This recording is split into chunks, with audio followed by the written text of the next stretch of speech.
Okay, Tobina. Now we have now more mobile applications people now can download on the phone, on a smartphone, for instance. Has that in any way helped to grow the e-commerce business? Do you think people can use mobile application in line with e-commerce in Nigeria? Do you think that has helped in any way?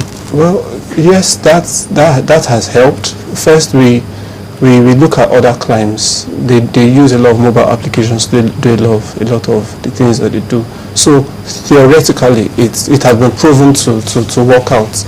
In Nigeria, Nigeria's mobile app ecosystem, so to speak, is still growing.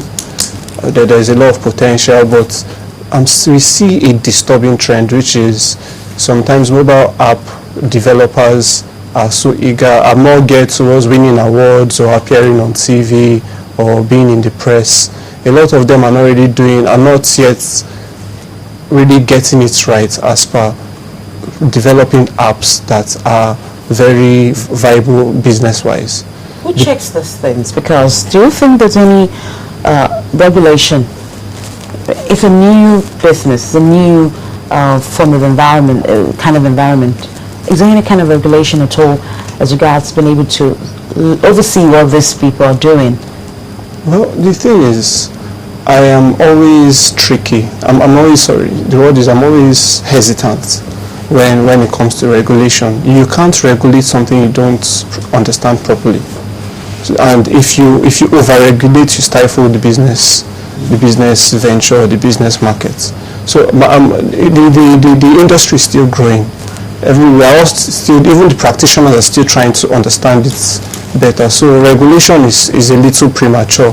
However, every business is not the fact that a business is an e-commerce business does not mean that it doesn't have its physical contemporary. For example, if you are selling phones online, there are also shops that sell phones in the market. So the fact that you're online does not mean that you're above the law or that you don't have a physical address where regulators can come and regulate you. So if it's a business venture where already we have, it's nothing really new, already it's just an online presentation of something that we have physically, whatever regulators exist for the physical businesses would exist for them. For example, airlines sell airline tickets online.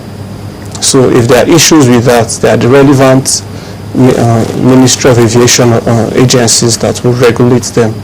So it's being online for businesses like that is just a representation or a facet of their existence. Bankole, I want us to talk about the capacity of those who are into this transportation business, because the regular taximan on the road, the yellow taxis in Lagos, the quite middle-aged men, sometimes a bit elderly.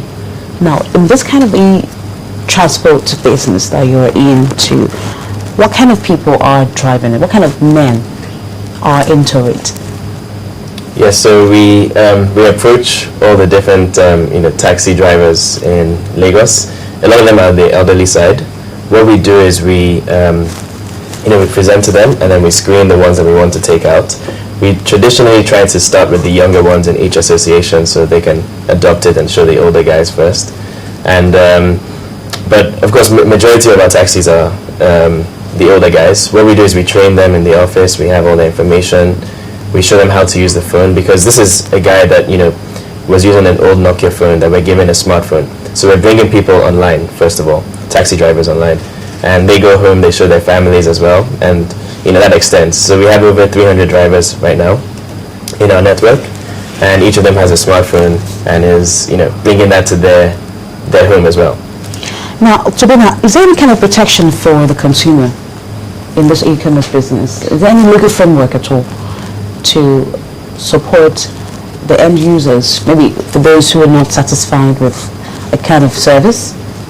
Is there any form of legal backing to that? A number of e-commerce practitioners have agreements that have a form of agreement or a commitment or a contract so how when you are logging in your information, there's a part where you tick you take a terms of use or an agreement area, and that covers you. But the good thing also about e-commerce is tied to social media. E-commerce, when things go wrong, you can always, there's this sense of citizen reporting. Things don't go wrong in e-commerce, and people just take it up. So if one retailer is, for example, delivering late or not delivering what you want, the bad press alone from users will serve as a check. But if you actually get to a point where you want to seek legal redress, there is always that avenue, because they have a physical location. They can be tracked physically, so you can always seek redress as you want. All right, just before I let you go, how do you think the government can make this better, Bankole? Can make e-commerce better? Yes. There are already ways. The government already has a system called the CC Hub, the Co-Creation Hub. They're backing small entrepreneurs to try and come into the system as well. I think that just educating the masses and also penetrating in small communities and helping youths get involved in that space is the best way for the government to help to back e-commerce. So what kind of support are they giving the youth to be now? What kind of support are the government giving he just young people? He just talked about the CC Hub. The CC Hub essentially is like a physical environment where different aspiring e-commerce entrepreneurs come to. They meet, they exchange ideas, they have internet access, they are mentored, they are trained. So you're creating like an incubator for them to be able to render these services. But another thing I feel that the government directly also needs to work towards expanding broadband, both in quality and for the prices to keep coming down, because the lower the prices and the higher the quality of broadband access, the more people will come onto e-commerce, the more practitioners also will come on board, and the industry will grow. But also, if the level of poverty is reduced, if Nigerians are doing better generally, e-commerce is also a function of the standard of living. If the standard of living rises, then you see more people using e-commerce. Right, I think at this point I'd like to say thank you for coming on the program. We've been talking to Tobin Okoli, is the CEO of Solomon Hunt Limited. Thank you for your time. And also Bankole Cardoso, the MD of Easy Tax in Nigeria. Thank you. One of the days I'll have to give you a call, perhaps to go to wherever I want to go to. Thank you so much for your time with us on the program.